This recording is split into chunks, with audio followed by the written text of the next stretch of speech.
na puti. Puti-puti. Lapitan natin. Ayan po. Ito po ay isang pugita. Wow!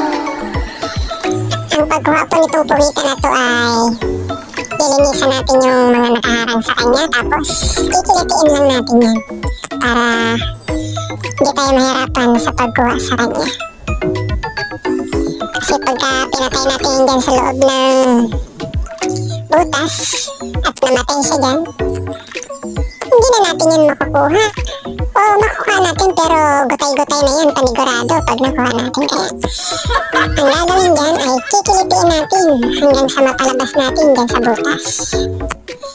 Yan po mga kasilip, at damutan muna ako at masyadong malakas ang hangin.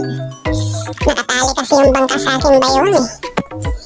Kaya nahihila tayo pataas. Ayan na, at kusa na siyang lumabas. Patay ka na yung pugita ka.